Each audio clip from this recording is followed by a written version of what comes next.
GPS Audiovisual Radio. Todos los miércoles a las 19 horas, el protagonista es el cine argentino. En la mirada de Julia Montesoro. Un programa con perspectiva de género que nuclea la industria cinematográfica del país.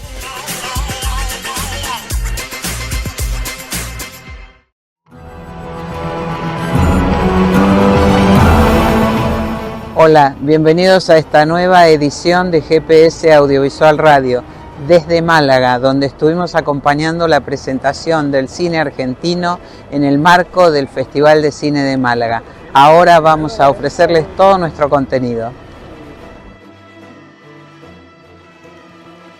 Suerte de Pinos es el documental de Lorena Muñoz centrado en las indagaciones acerca de un terrible doble femicidio familiar ocurrido en Salduero en el año 1954. Estrenado mundialmente en el Festival de Málaga, tendrá su presentación argentina en el marco del Bafisi que comienza el 1 de abril. Estamos con Lorena Muñoz en Málaga a pocas horas de la premier mundial de Suerte de Pinos, después de esta primera exhibición pública. Bienvenida, Lorena, muchísimas gracias por acompañarnos. No, gracias a ustedes, Julián. Bueno, Suerte de Pinos cuenta un doble femicidio que ocurrió, que atraviesa tu historia familiar, ¿no? Y ocurrido en 1954. ¿Qué cosas no vividas te acercaron a esa historia? Es una muy buena pregunta. Todo, en realidad. Porque es una historia justamente que pasó en el 54. Yo nací en el 72 y esta es una historia que se fue construyendo como una especie de imaginario familiar, un poco fantástico en algún momento, mágico y después de terror, ¿no? Fue como se fue transformando a medida que íbamos creciendo con mis hermanos. Nosotros somos 3, yo soy la más chica, y la historia nos la iban contando, esto de la tradición oral, ¿no? Mi abuela primero, mi mamá, después mi mamá a mí, ahora yo a mis hijos, a mi sobrina. Y bueno, es la historia de mi bisabuela Antonia y su hija Aurora, que es mi tía abuela, hermana de mi abuelo, que fueron brutalmente asesinadas en la calle del pueblo a la luz del día, digo, a las 10 de la mañana, un día sábado, por el marido de Aurora, que las mató a las dos de un escopetazo. Esa historia, así como yo te la cuento ahora, que es una especie de síntesis, ¿no? De sinopsis, sí, es algo que yo terminé de construir ya con 18 o 20 años. Hasta ese momento yo lo que sabía es que había una casa en España, que era una casa que estaba deshabitada, que estaba cerrada, que era una casa que era una herencia familiar, una herencia que nadie había querido cobrar, y a mí me parecía como algo mágico, ¿no? Como un poco fantástico. Bueno, ¿pero por qué? ¿Pero por qué se fueron todos del pueblo? ¿Por qué se abandonó la casa? La casa de piedra, que la parte de la huerta de la casa desemboca en el río Duero, que en ese punto, en el punto del pueblo, que es casi como Twin Peaks, ¿no? Es como una historia, digo, se parece bastante a Twin Peaks en ese sentido, un asesinato en un pueblo, sí, en un pueblo que está rodeado de pinos, en medio de un bosque de los más importantes de Europa, de pinos silvestres y negrales, y bueno, toda esa historia fantástica en algún momento se derrumbó o se convirtió en una tragedia cuando me enteré, ya siendo un poco más grande, de que todos se habían ido y todos habían abandonado el pueblo y la casa porque ahí había sucedido en las callecitas de piedra de ese pueblo un asesinato, un doble femicidio, el de mi bisabuela y mi tía abuela. Ahora, vos todavía estabas estudiando cine cuando decidiste trabajar sobre esta historia. Sí. Sí, en realidad yo la primera vez que visité el pueblo fue con mi mamá, 2 años antes de empezar a estudiar cine. Ajá. Y en ese momento ya me atrapó el pueblo. Hay algo como en la región igual que me parece fascinante, a pesar de la tragedia que allí sucedió. O sea, es un pueblo en realidad que acompaña a mi familia. Mi familia vivió en este pueblo a lo largo de muchas generaciones. Muchos siglos.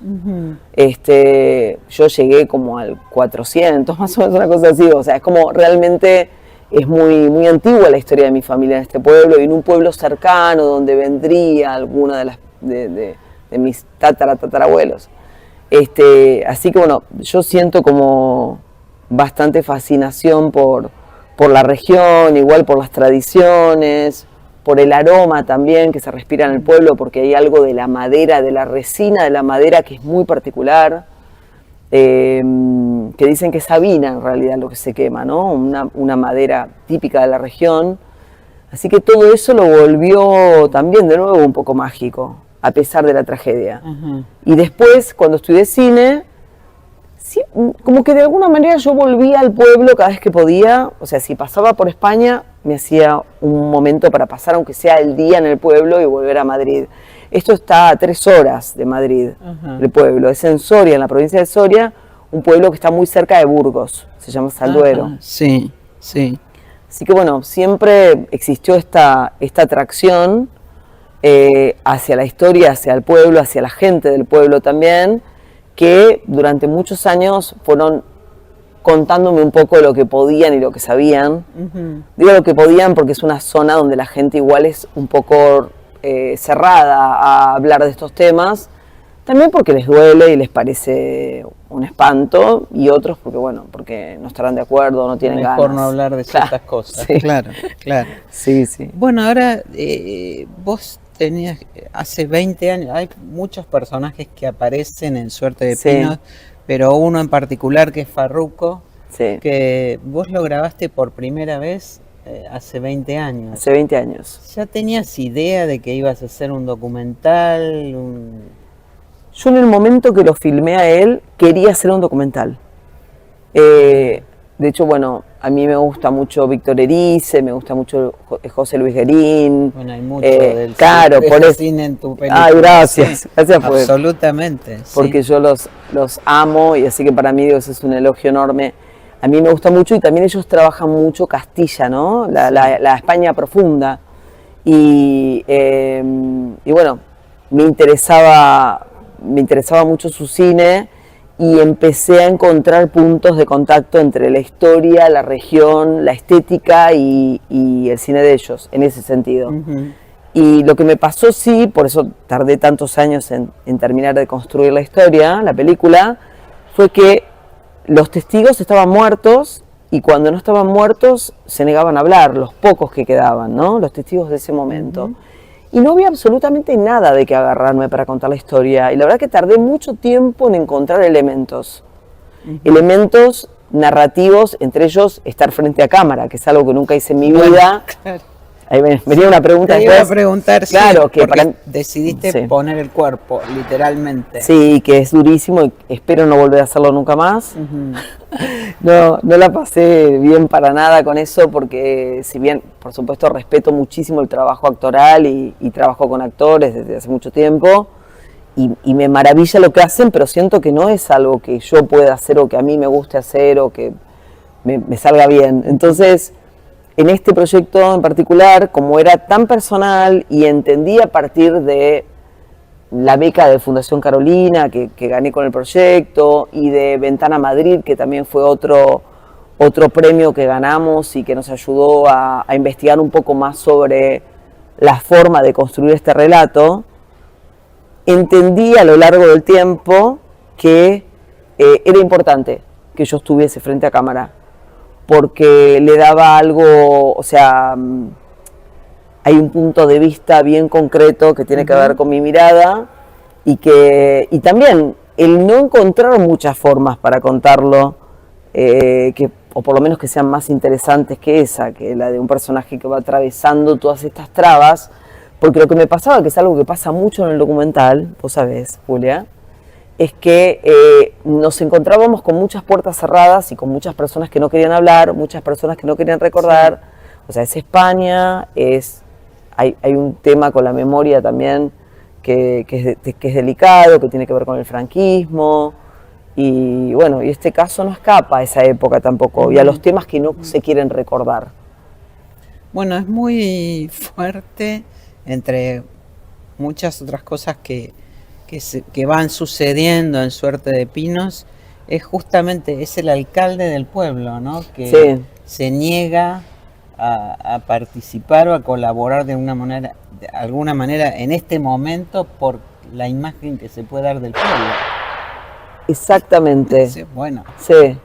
Sí, él, lo que él argumenta, ¿no? Uh-huh. Yo, a mí la verdad que imagínate, yo no estoy como también como víctima indirecta quizás, porque bueno, las víctimas directas son ellas, mi bisabuela y mi tía abuela, pero sí a mi familia la ha afectado esta historia durante 70 años. Para mí escuchar algo así de parte de una autoridad también, porque bueno, él tiene un cargo. Claro.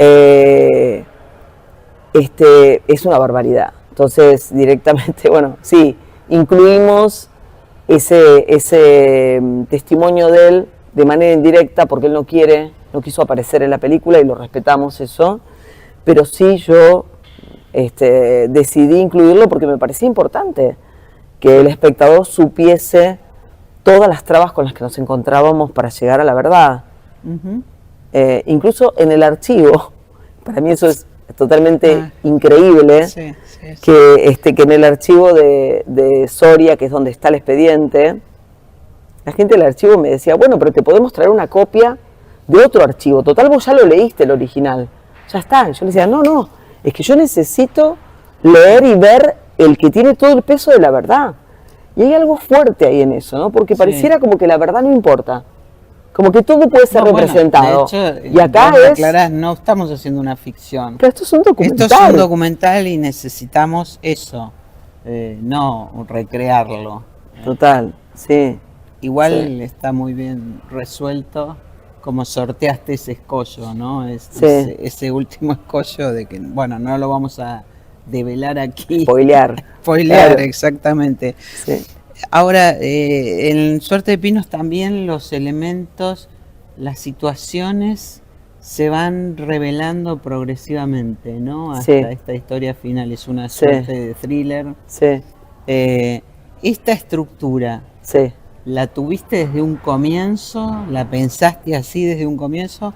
¿O te lo fue dando lo que fuiste encontrando, aquellos obstáculos que fuiste saltando? También otra buena pregunta. Mira, lo que pasó en realidad fue que como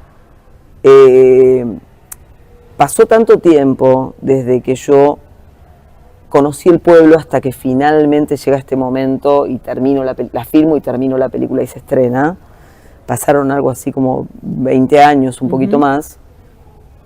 En todo este tiempo yo estuve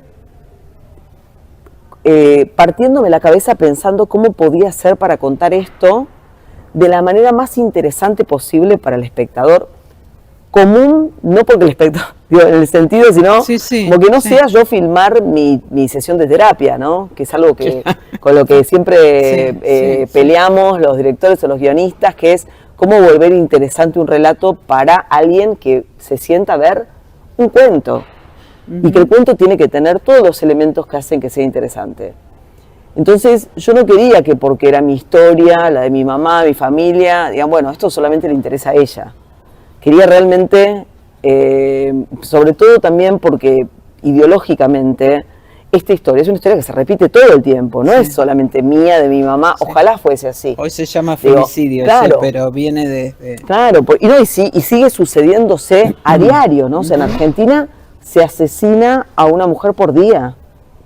Entonces, me parecía importante que este caso fuese el ejemplo de historia para un espectador que se sintiera atrapado por la historia, sin importar si era mi historia o si eras amigo mío, me conocías y te interesaba por eso, sino que fuera interesante porque se convertía en un hecho cinematográfico, en una historia, ¿no? Interesante. Y bueno, a mí los documentales que tocan, o sea, los documentales de género también, digo, o sea, los documentales que tocan de alguna manera el melodrama o el policial, me resultan siempre muy interesantes. Me parece que ya tenía una forma...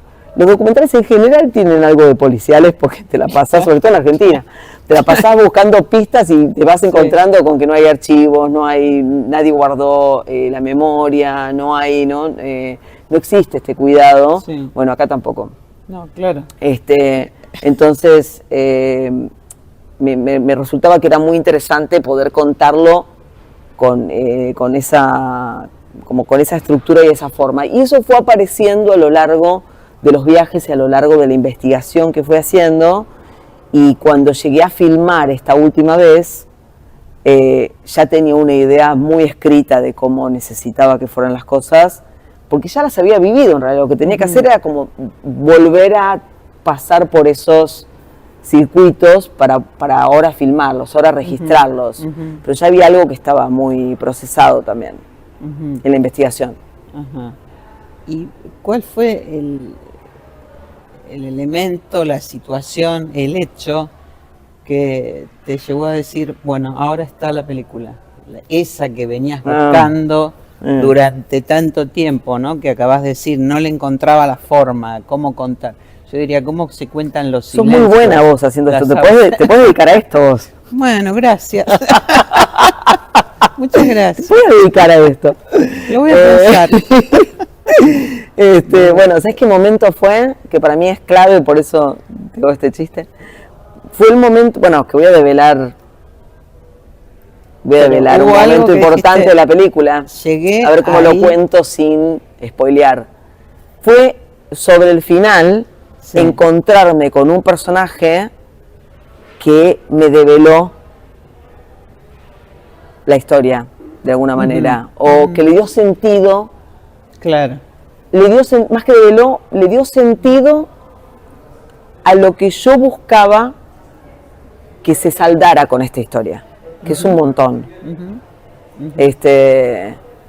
Como que me ayudó a generar un mensaje esperanzador con una historia tan trágica. Terrible, sí. Pero hay un abrazo simbólico, si querés, con esta persona que sucedió realmente al final del recorrido.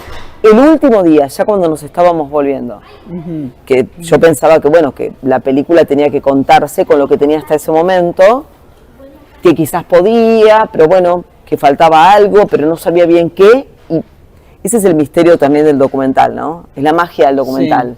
Como hay cosas que uno puede planear, pero después se te escapan porque ya la historia tiene un recorrido, de alguna manera tiene un recorrido la historia pensado muy a pesar tuyo. O sea, no importa si vos querés, ¿no? Como que la historia se revela y vos tenés que estar ahí para registrarlo, pero ya está eso. Ahora, yo viendo Suerte de Pinos, decía, ¿cómo se cuentan los silencios? Las distintas formas de silencio, ¿no? Porque acá hay muchas formas de silencio. Es terrible. Yo digo que hay un abanico de memorias, ¿no? Claro. Y de falta de memoria, pero de un abanico de distintas maneras de recordar. Digo, están quienes recuerdan pero no quieren, están quienes no recuerdan y quieren, como es el caso de algunos personajes, digo, que tienen mucha edad, o que tienen Alzheimer, o demencia senil. Y está también quienes se niegan directamente a recordar, a hablar, que quieren tapar el sol con la mano, como si eso fuese posible. No los vamos a dejar. No, por lo pronto el Suerte de Pinos no le fue bien en ese aspecto. Ahora, justamente frente a tantos obstáculos, barreras, negaciones, ocultamientos, ¿Cómo hiciste para vos sortear todo eso y con una historia que te atraviesa además familiarmente, ¿no? Claro. ¿No sentiste en algún momento, bueno, listo, ya está? Acá nadie va a hablar más de esto, nadie me va a dar más que esto. ¿No sentiste en ningún momento eso de la necesidad o las ganas de abandonar, de dejar el... Lo que pasa que, esto lo puedo contar porque es muy al comienzo. Mi mamá en un momento me dice, no sé si decirte abandonar o que sigas. Vos quisiste escribir un guión, vos avanzaste con esto y quisiste filmar una película. Es como algo mío, que a mí me interesa, a nadie más. Que yo en ese sentido, igual mi mamá fue una gran madre y yo la respeto y la quiero mucho y también la entiendo, porque es una forma de protección también de ese dolor, porque a ella realmente le duele mucho esta historia. Entonces, no es lo mismo que quienes se niegan a hablar porque están buscando otro resultado. Ujú. En el caso de ella se niega porque no quiere volver a pasar por ese dolor. Hubo muchos momentos en los que me sentí muy mal, pero sentía que no, como que no podía detenerme, Ujú. que no podía hacer otra cosa, que esta es una historia que no es una historia que le pasó a otro y que yo puedo, no me pasó igual de decir, ya está, listo, me voy, ¿no? Pero, esto de colgar la toalla, pero no ese es el caso, esta es una historia que a mí me constituye como persona, o sea, que en realidad que también seguramente hasta estudié cine en parte también por esta historia, o sea, hay algo constitutivo en mí de esta historia. Entonces era muy difícil para mí decir, después de tantos años de buscar esta historia, de buscar la verdad, de buscar cómo contarla, teniendo esa posibilidad, yo decía, no, yo esto tengo que transformarlo en algo vital, tengo que transformarlo en una historia.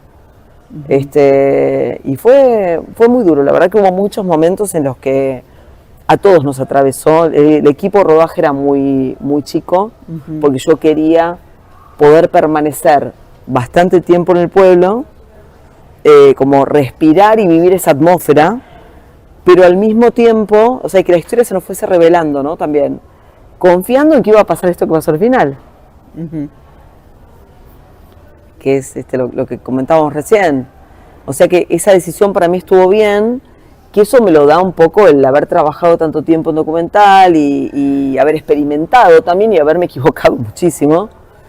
Y a todo el equipo nos atravesó y hubo días que eran realmente difíciles. Nos estábamos todos llorando.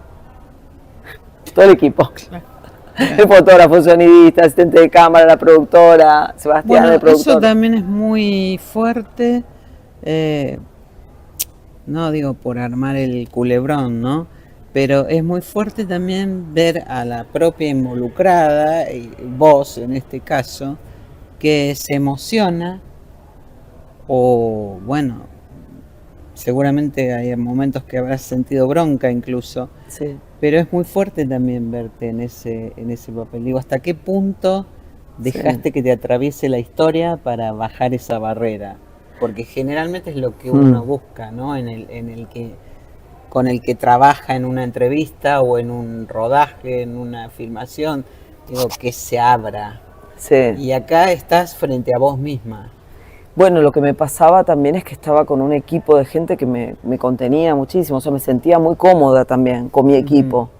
Iván Girasenchuk, que es mi fotógrafo hace más de 20 años, es como mi amigo con el que crecimos juntos, ¿viste? Y atravesamos juntos todo, o sea, vio nacer a mis hijos, o sea, ¿no? O sea, mis hijos que ya tienen 20 años, y tenemos como una relación muy cercana, entonces había como cierta confianza, ¿no? También, y que me permitía, que es lo que yo busco con los entrevistados o con la gente cuando participan de mis películas, es generar ese vínculo de acercamiento y de... Imagínate que en realidad lo que vos ves en la película es la punta del iceberg de lo que sucedió. O sea, hay muchos momentos en los que estamos todos muy quebrados y como yo estoy delante de cámara se me ve a mí, pero detrás de cámara están todos llorando, o sea... Había muchos momentos muy intensos en ese sentido emocionalmente y yo lo que intenté hacer es quitarlos, esos momentos. Por eso me impresiona que me digas esto ahora. Yo intenté que existiese la menor emocionalidad de mi parte posible. Porque porque me parece que también a mí hay cosas que me emocionan de la historia que tienen que ver con esto de concretarla. Y que por ahí para el espectador, si está recién empezando una película, no entiende que yo me emocione porque, no sé.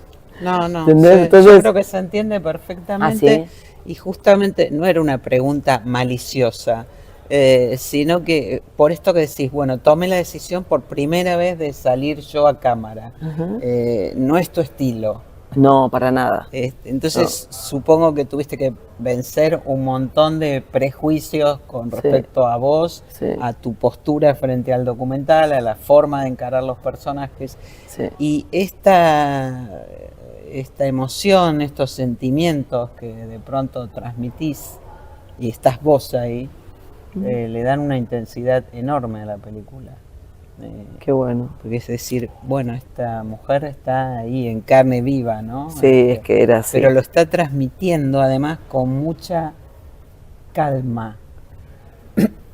Sí, sin caer en el, por eso decía sin caer en el culebrón, ¿no? Claro, lo que yo no quería era justamente que se volviera algo emocional, donde ganara eso y no ganara la historia. Entonces, por eso intenté, durante el rodaje me emocioné todo lo que quise, o sea, fui yo, 100%. Y después, editando la película, le fui quitando esos momentos.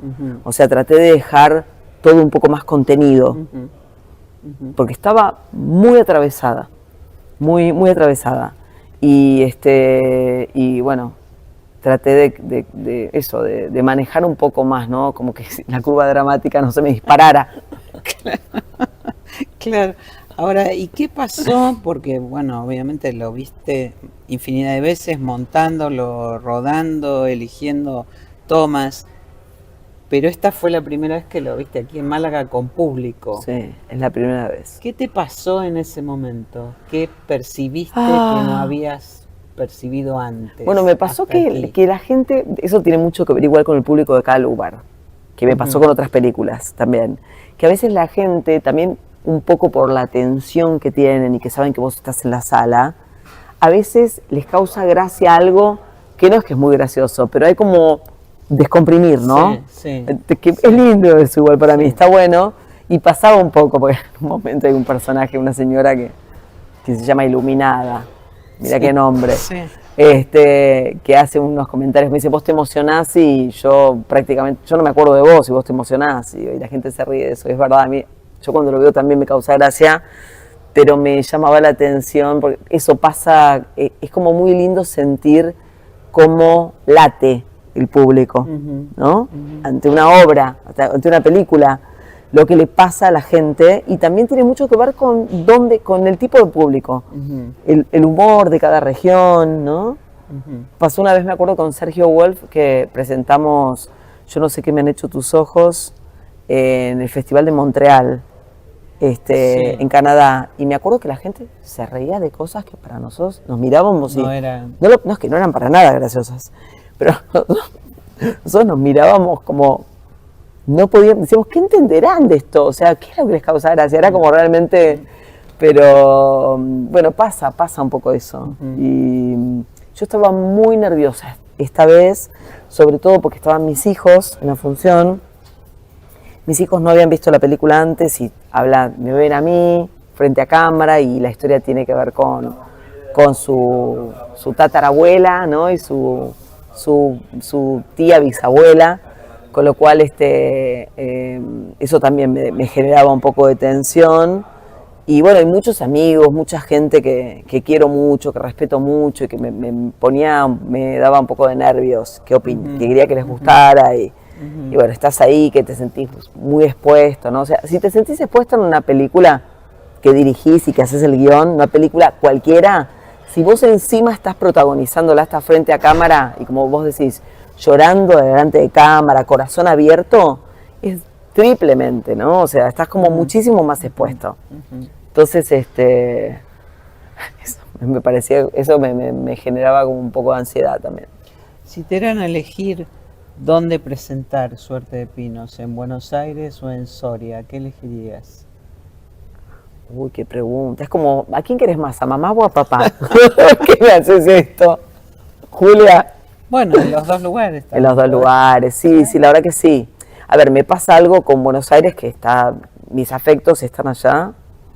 Mi papá, mi mamá, mis hermanos, mis primos, muchísimos amigos, gente que fue aparte fundamental para esta historia, que me sostuvo emocionalmente, moralmente durante todos estos años, y que aparte incentivaron y que me como que me redoblaban la apuesta, ¿no? Bueno, no, dale, bueno, y ahora, bueno, importa, y a seguir, y vamos, y en algunos momentos en todos estos años que hubo momentos donde dije, bueno, esto por ahí no es el momento ahora tampoco, esto de que se van estirando, ¿no? Los tiempos, y decir, bueno, ya pasó tanto tiempo, es una historia que se resiste a ser contada. ¿Por qué yo voy? Viste que pasa un poco, empezás como a justificar el miedo que te da hacerlo. Porque yo, ¿quién soy yo para venir a contar esta historia ahora? Si pasaron 70 años, ¿a quién le importa? ¿Por qué? Bueno, y ahí están los amigos también, los hermanos, la familia, sosteniendo y dando ánimo, y por eso para mí es importante compartir con ellos esta película. Y después en Soria, bueno, sobre todo en Soria, quien me interesa que la vea Farruko. Claro. Que Farruko es una persona que yo adoro con todo mi corazón, que creo que en este momento tiene 98 años, y que quisiera que la vea, pero está un poco complicado, ¿no? La travesía que hay que hacer, es otro documental, pero lo vamos a lograr. No tengo ninguna duda. Lorena Muñoz, directora de Suerte de Pinos, aquí en Málaga. Muchísimas gracias, por esta entrevista y por esta gran película. Gracias a vos, Julia. Gracias, Lorena.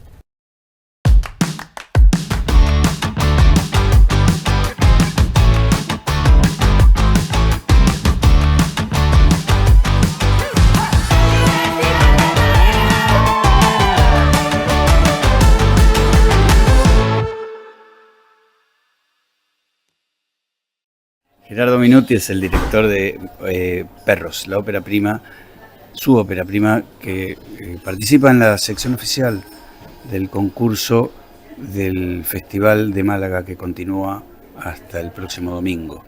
Estamos aquí con Gerardo Minuti en esta presentación de esta coproducción, este estreno mundial de esta coproducción uruguayo-argentina, aquí en GPS Audiovisual Radio. Es un gran gusto, Gerardo, muchas gracias por recibirnos y por acompañarnos. Bueno, gracias a ustedes. ¿Cuál es el origen de esta propuesta de Perros y cómo es tu evolución hasta llegar a esta que es el rodaje de tu ópera prima? Bueno, el origen de esta película, como pasa muchas veces con los autores que llegamos a una primera película, tiene bastante que ver con mi vida, con mi infancia, digamos, ¿no? Yo me crié en un barrio bastante similar al que presenta la película. Viví en casas que también estaban pegadas y planteaban esa dinámica vecinal de vida cotidiana, de conectarse por los fondos y demás. Entonces creo que eso está muy como en el germen de esta historia. Después obviamente aparece la ficción y hay otras cosas que son propias de la ficción, pero creo que conecta mucho con mi vida, con mi historia personal. Y la verdad que fue un largo camino, como suele pasar con las óperas primas en muchos lados, pero sobre todo en Uruguay y Argentina.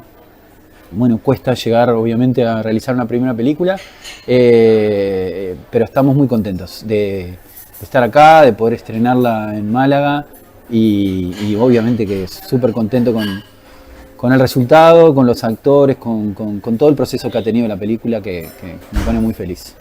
Si tuvieras que describirla o definirla, ¿de qué va Perros? Bueno, Perros tiene en el centro de su historia a dos familias, que son los Saldaña y los Pernas, que viven en casas linderas, en un barrio de clase media, y que, como sucede muchas veces, hay uno de ellos que tiene una posición económica un poquito mejor que la otra, y son los que cuando arrancan las vacaciones se van de vacaciones, se pueden ir de vacaciones y le dejan la llave y un perro pequeño al cuidado de sus otros vecinos. Que es una dinámica familiar también y vecinal que por lo menos hoy creo que está un poco menos, pero que se mantiene. Y cuando estas personas se van de vacaciones, la otra familia comienza a realizar pequeñas invasiones, digamos, a la casa de los otros, hasta que en un momento ese perro que tenían el cuidado se pierde. Y bueno, ahí se desata un poco otra parte de la película que tiene que ver más con un enfrentamiento entre las familias, más miserable, psicológico. Yo creo que es una película que transita por diferentes lugares. Por momentos tiene algún tono más de comedia, pero por otros momentos se oscurece y se presenta más como un drama. Es una película que por lo menos en la búsqueda que intenté realizar tiene que ver con que el espectador transite por diferentes estados de ánimo, digamos, ¿no? Que a veces se sienta como muy al lado de los personajes, riéndose quizás de algunas situaciones, pero después también que de repente se sienta incómodo con algunas cosas que van pasando, ¿no? ¿De qué manera trabajaste con los actores, con los dos protagonistas, para conservar ese tono de que no se fuera de registro y que terminara siendo involuntariamente una comedia? Y cómo se fue desarrollando ese registro hasta llegar en el arco a al nudo del conflicto, que es lo que oscurece la película. Bueno, ahí eso que vos decís respecto al tono era como un desvelo muy grande que yo tenía, porque creo que desde siempre el tono de esta película era como una cosa absolutamente bisagra, ¿no? Y donde si fallábamos era algo que podía hacer fallar la película. Siento, por lo menos en lo personal, vamos a ver cómo resulta que esa exploración y esa búsqueda, yo me sentí muy contento con lo que se logró. Con los actores trabajamos un montón.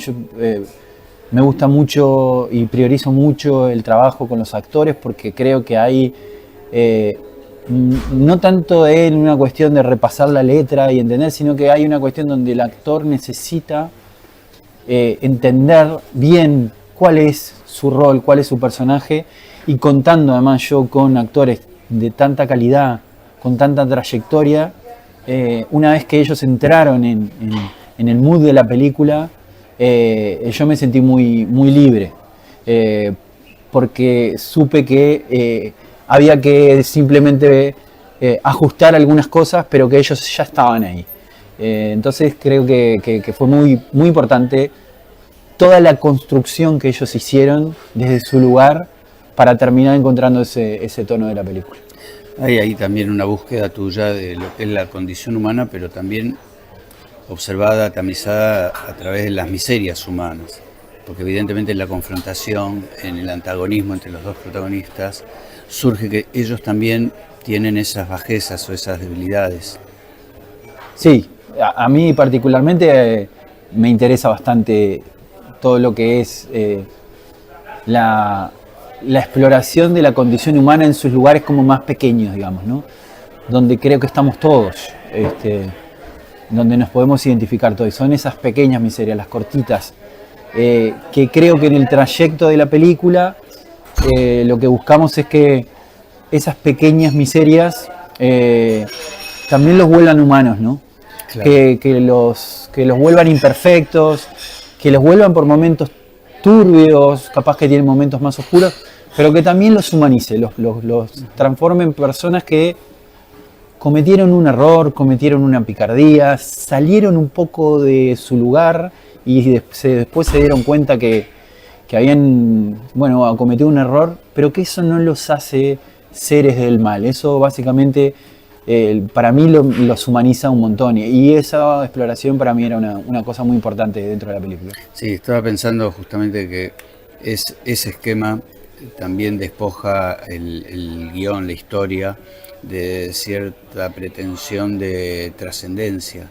Digamos, son historias cotidianas y las miserias forman parte de la cotidianidad. No es que hay una búsqueda de decir algo que quede esculpido en el mármol para siempre, sino que, por lo contrario, hay algo que además forma parte de la cultura barrial, esto que decías al comienzo. A propósito de eso, ¿entendiste desde un primer momento que el barrio, la locación, la búsqueda de la locación, era una parte esencial dentro de la historia? Absolutamente, absolutamente. Y la buscamos un montón. Por dos razones. Una, por lo que vos decís, que es una parte esencial. Entonces, cómo era ese barrio, qué particularidades tenía. Después, obviamente, eso se va diseñando en las diferentes etapas de la película, porque, por ejemplo, en el diseño de sonido también se termina de construir el ambiente de ese barrio. Pero también estaba el encontrar esas casas, esas locaciones, ¿no? Que tenían que estar pegadas y cómo eran. La escala de esas casas tampoco no podían ser demasiado diferentes, porque justamente la película juega en ese lugar. Entonces sí, fue también otro desvelo, digamos, el de encontrar ese barrio.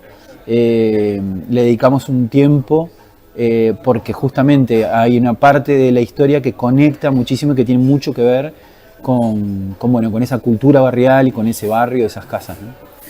¿Cuánto tiempo te demandó la elaboración del guión y con qué con qué grupo de trabajo contaste? Ya que es un guión que además que cuenta una historia, si se quiere, convencional, clásica, que no deja de ser como pasar esa transición de la comedia al suspenso, pero que denota también un gran nivel de minuciosidad y de profesionalismo.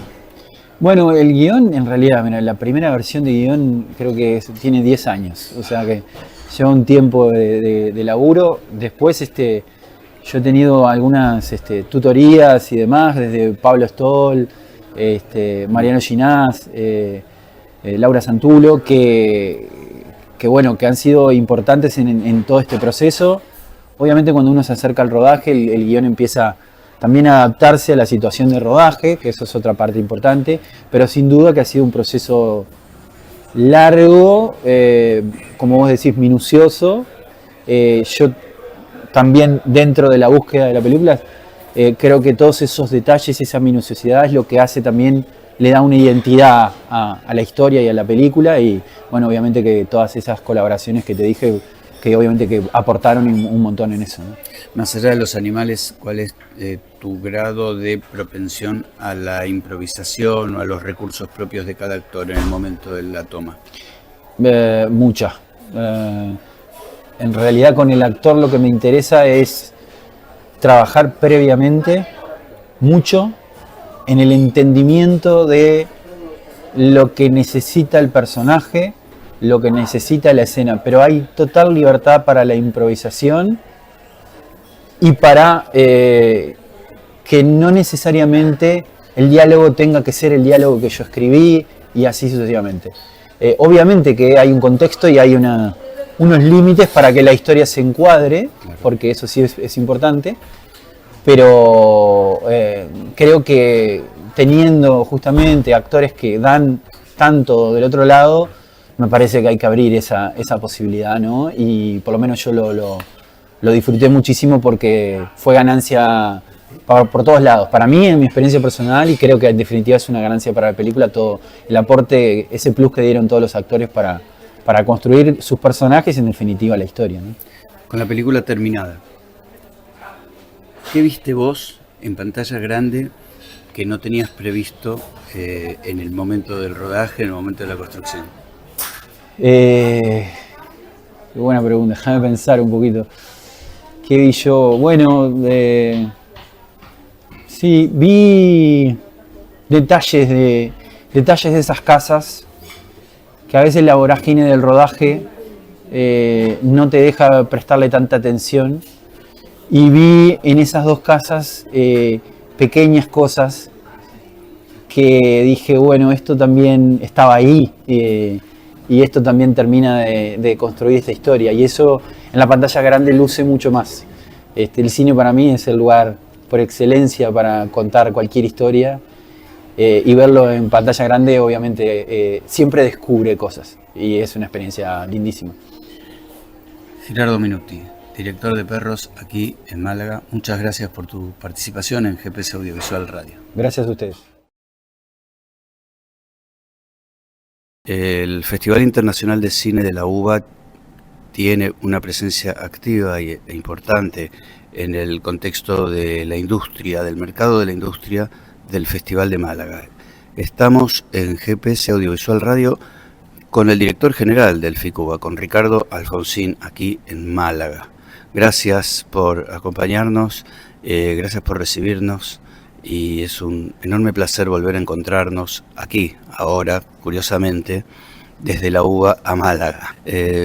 Ricardo, al cabo de estas jornadas del MAFIS, ¿cuáles fueron los puntos esenciales, los ejes fundamentales de la acción de FICUBA? Muchas gracias, Norberto. Ha sido una semana realmente muy productiva para el FICUBA, una semana productiva, intensa, de mucho trabajo y muy felices de haber podido estar acá. Hemos logrado el objetivo principal que nos convocaba a este festival, que era ampliar nuestro acuerdo con el Festival de Málaga, en particular con el MAFIS. Nosotros tenemos un acuerdo que comprende la estadía del ganador de nuestra sección de cortometrajes UBA y ha tenido a Efrén Velasco participando del MAFIS Talent, un programa dentro del mercado de Málaga, y estamos trabajando y avanzando, y lo hemos hecho en la incorporación de otro de los programas, el Hack MAFIS, a nuestro festival. Y además, bueno, hemos estado conversando y avanzando en negociaciones con distintas entidades público-privadas que están muy interesadas en participar de nuestro festival. Y bueno, con productores que también tienen interés en presentar sus películas en nuestro festival, con lo cual ha sido una semana muy productiva y bueno, muy contentos, agradecidos además con los organizadores del festival, con Anabel Aramburu y Juan Antonio Vigart por habernos dado esta oportunidad, que sin duda significa un crecimiento enorme en el camino hacia la consolidación de nuestro festival, nuestro querido Festival FICUBA. El Festival FICUBA y el Festival de Málaga ya habían tenido una interacción importante en la edición anterior, en la edición 2024. ¿Hay ahora conversaciones puntuales para un desarrollo todavía mayor en ese vínculo? Efectivamente, como te decía, Efrén Velasco, el ganador del FICUBA, el ganador en realidad de todas las ediciones del FICUBA, de a quien más participará o gana una plaza para participar en el Málaga Talent. Y estamos efectivamente ampliando ese acuerdo, intentando cerrar y avanzando en ese sentido para contar con el Hack Mafis. Es un programa vinculado a las nuevas narrativas, a los nuevos formatos, que se incluiría en el programa del FICUBA 2025. Bueno, la participación de Efrén en el Mafis ha sido muy fructífera. Nos han hablado sus coordinadores respecto de su participación y su personalidad muy activa, y un proyecto muy interesante que tiene entre manos. Ya tendremos la suerte de que comparta con toda la comunidad universitaria, con toda la comunidad de la carrera, específicamente diseño, imagen y sonido. Que déjame contarte que además estamos muy contentos porque hemos podido acompañar a un grupo de diseñadoras de imagen y sonido también que están presentando su película, que está compitiendo con su película en la sección oficial, dirigida por Tute Bisani. Así que hemos estado compartiendo acá en Málaga, bueno, conversando. Ellas también están con muchas ganas de aportar cosas al FICUBA. Seguramente vayan también a compartir su experiencia con nosotros allá en Buenos Aires. Así que bueno, habla de la importancia no solo del festival, sino también de la carrera de imagen y sonido, que es algo así como una madre para nuestro querido festival. Y se ha dado aquí una cosa interesante, curiosa y feliz, por lo menos para nosotros, que es que nos hemos encontrado muchos graduados de imagen y sonido, graduados y estudiantes, generando un círculo muy interesante. Bueno, están estas diseñadoras que además de Tute Bisani le integran otras 4 diseñadoras de imagen y sonido, el equipo, y que han podido viajar. Bueno, Efrén, que es el estudiante que está en el Talent, quien les habla, que es el director del festival, y además me he encontrado con la grata sorpresa de que Ivano Stuesel, otro graduado de nuestra carrera, es uno de los tutores en el Hack de Mafis, con lo cual una presencia importante y que consolida y además hace crecer, que es lo que nos interesa, no solo la carrera, sino el festival, instalándolo en el mundo. Hay un reconocimiento muy importante del Festival de Málaga con respecto a un artista que tiene más de 30 años de trayectoria, que es Alejandro Agresti, que obtuvo la Biznaga de Honor, justamente en reconocimiento a su carrera, y que como lazos que unen Festival de Málaga y FICUBA, viene de ganar el premio a la mejor película en el segundo FICUBA con Lo que quisimos ser. ¿Tuviste oportunidad de hablar con Agresti y tuviste oportunidad de celebrar ese reconocimiento? Sí, claro, estamos muy contentos. Habla también de la importancia de nuestro festival, la importancia de nuestro jurado, que ha sabido ver que efectivamente era una película merecedora de ese galardón, digamos, y que pude compartir con Alejandro.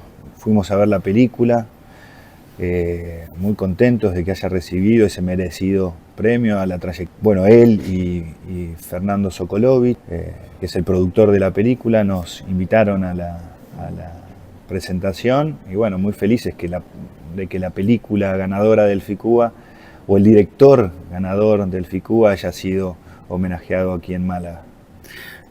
Un festival no es solamente los días de presentaciones, de exhibiciones y de mercados, sino que es un trabajo que se va consolidando durante todo el año.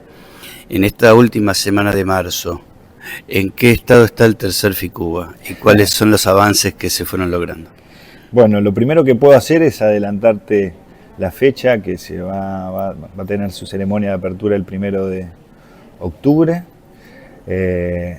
Y bueno, trabajando duro, tratando de convocar nuevas alianzas, por eso digo que ha sido muy fructífera esta semana aquí en Málaga, empezando ya la búsqueda de posibles invitados, la búsqueda de posibles presentantes, bueno, en fin, avanzando duro, con mucho trabajo, con muchas ganas, con mucha emoción, alegría, e incorporando este nuevo proyecto que tiene que ver con el hack y consolidando nuestra alianza con el festival. El año pasado, en la edición anterior, se le hicieron homenajes a Mirta Legrand y a Héctor Olivera.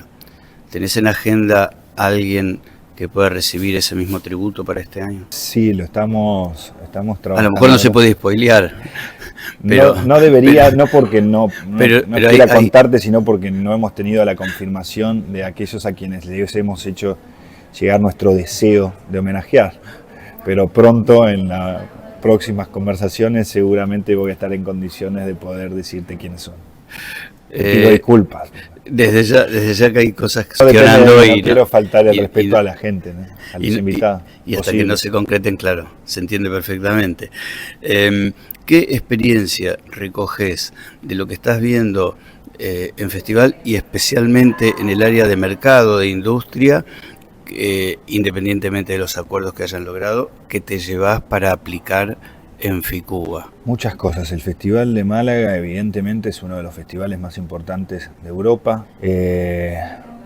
Valoro su concepción o su conceptualización, muy orientada al cine iberoamericano, con políticas muy fuertes en torno a fortalecer los vínculos entre el cine español y, bueno, internamente el cine español y el cine iberoamericano, cosa que nosotros nos significa también una búsqueda para nuestro festival. Estamos permanentemente en vistas de homenajear al cine argentino y, bueno, y precisamente intentar profundizar lazos entre el cine argentino y el cine latinoamericano, con lo cual es sin duda un espejo en el que mirarnos, entendiendo la lejanía y con la humildad que nos caracteriza. Pero sí, no, me llevo un montón de experiencias y de formatos que podríamos aplicar y que sin duda lo vamos a hacer. Bueno, me ha tocado estar en el MAFIS, en el mercado de Málaga, y bueno, deberíamos, o estamos pensando en incorporar algunos elementos que nos permitan vincular a nuestro festival con el mercado precisamente. Bueno, estamos acá, de fondo se ven algunas cosas que incorporaría, pero bueno, que ya son detalles más puntuales que tienen que ver con un stand permanente en la facultad que le permita a los aspirantes a participar en el festival informarse no solo sobre nuestro festival, sino las posibilidades de otros festivales, de participar de otros festivales en el mundo. Bueno, en fin, sin duda muchas cosas que sería bueno imitar para poder consolidar el festival también. Málaga le abre la puerta al cine iberoamericano y puntualmente al cine argentino. En esta edición hubo en distintas secciones 15 películas, se les hicieron homenajes a Alejandro Agresti por un lado, a Guillermo Francella por otro.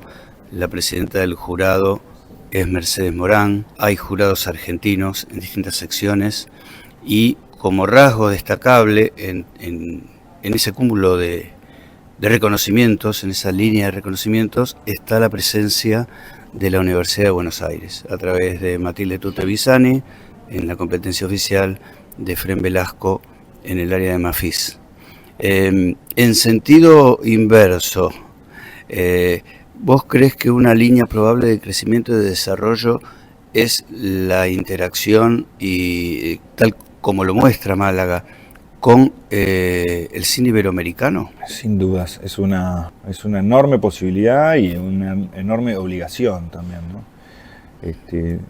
Fruto de ese trabajo colectivo es que podemos pensar en el crecimiento del cine iberoamericano, pero también en términos industriales, pero también en la instalación de algunos valores fundamentales que hacen a la consolidación de valores democráticos que están muy arraigados en las culturas latinoamericanas y que bien le harían al mundo que tuvieran un reflejo, una instalación mayor en la cultura mundial.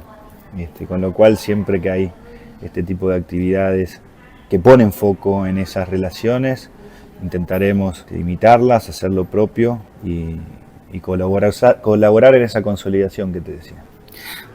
Con Ricardo Alfonsín, director del Festival Internacional de Cine La Uva, desde el Festival de Málaga para GPS Audiovisual Radio. Muchísimas gracias, Ricardo, por tu presencia, por tu participación.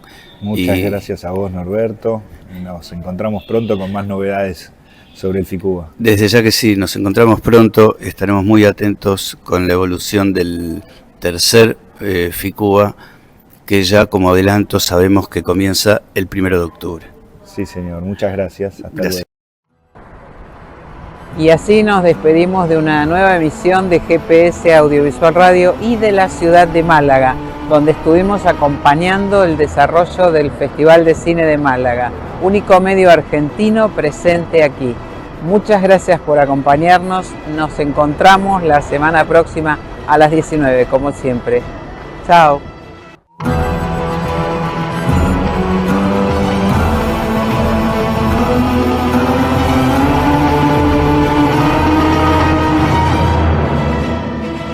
Esto fue GPS Audiovisual Radio.